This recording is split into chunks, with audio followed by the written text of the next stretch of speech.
Hej, jeg hedder Søren, og jeg arbejder for Black Lotus i Hua Hin. Jeg var forleden dag forbi mine gode venner, Mark og Steve fra Second Home, der arbejder som ejendomsmæglere her i Hua Hin. Jeg tog en lille snak med dem om, hvad de egentlig synes både om Black Lotus, men også hvorfor det er en god idé at købe ejendom i Hua Hin. Hej, mit navn det er Steve Laursen. Og jeg hedder Mark Christiansen, og sammen har vi Second Home, en dansk ejendomsmægler i Hua Hin, Thailand. Ja, Black Lotus har mange fordele. Der er mange gode ting, som er bygget ind i konceptet omkring Black Lotus. Det henvender sig jo faktisk direkte til folk, som gerne vil ned og bruge deres ferie i Thailand på en nem og billig måde.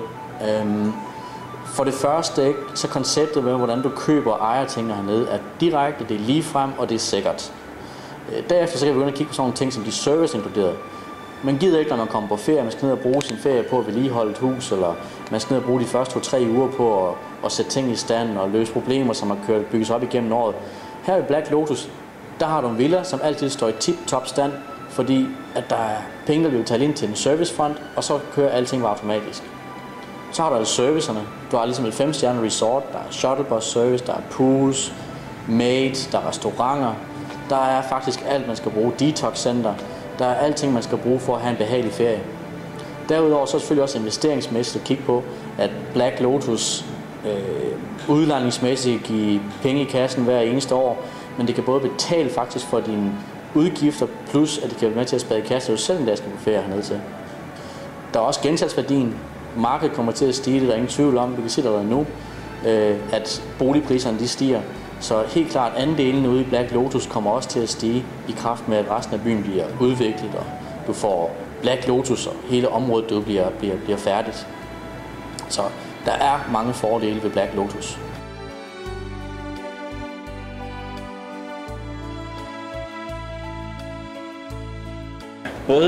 Både min kollega Mark og jeg, vi har jo begge to en baggrund i rejsebranchen. Og igennem rejsebranchen, der har vi rejst en del rundt i Østen, men også primært her i Thailand. Og vi har arbejdet forskellige steder. Vi har blandt andet arbejdet på Phuket og i Pattaya, Bangkok og i den nordlige del af Thailand. Og vi begge to har en hvad skal man sige, en lidt speciel fornemmelse med Hua Hin. Der er en utrolig god atmosfære her. Også fordi at man kalder det kongens by, fordi kongen han bor her i Hua Hin. Og en stor del af den royale familie, de har også deres feriesteder her i Hua Hin. Så der er sådan en speciel atmosfære i Hua Hin, som har gjort det populært både som turistmål, men også som et sted, hvor man bosætter sig enten som helårs eller som køber feriehus osv. Vejrmæssigt har det også visse fordele, fordi at du har altid gode temperaturer her omkring. Det regner ikke så meget, som det gør i de sydlige dele af Thailand og nordlige dele af Thailand. Så på mange områder har Hua Hin bedre betingelser end resten af stederne i Thailand. Byen er ikke for stor, og den er heller ikke for lille. Den har faktisk alt, hvad man ønsker sig. En fantastisk strand, gode shoppingmuligheder, fantastiske restauranter og masser af underholdning. Hua Hin kommer til at vokse stadigvæk. Der er en rivende udvikling i sådan noget som infrastruktur, du har shopping, der er meget bedre for markeder, altså gode ting, som kan med til at styrke lokalsamfundet, men også gøre det interessant for udlændinge at være her, og gøre det attraktivt i fremtiden at købe og sælge boliger i Hua Hin og Thailand. Hoveddelen af dem, som kommer til Hua Hin, det er oftest par.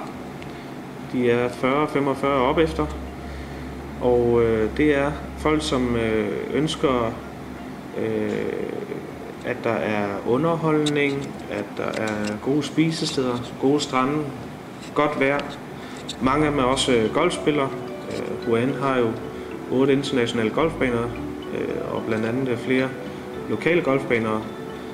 Så for golfere er det et helt ideelt sted at tage hen. Desuden er der et ret godt serviceniveau hernede, på grund af thaierne, som kommer og holder ferier.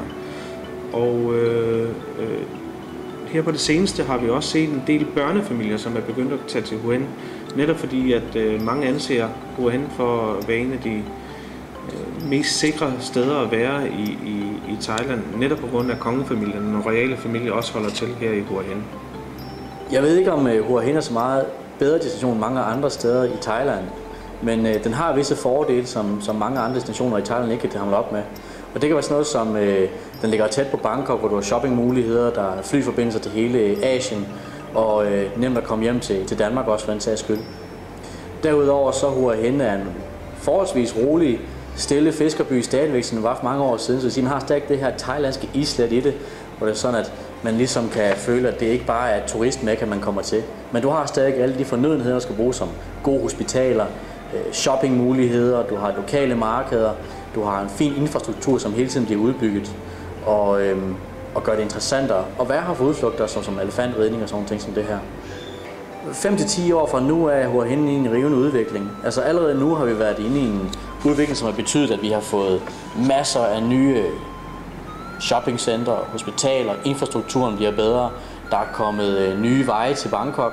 Så man kan sige, at om 5-10 år, så Hua Hin helt sikkert vokset meget mere, end den allerede nu. Men jeg tror stadigvæk, Hua Hin vil være en destination, som alle vil føle sig hjemme på, specielt både familier og på pensionister, fordi der er så meget golf i området, som der er, og også bare, der er udflugter og ting at tage sig til at se på.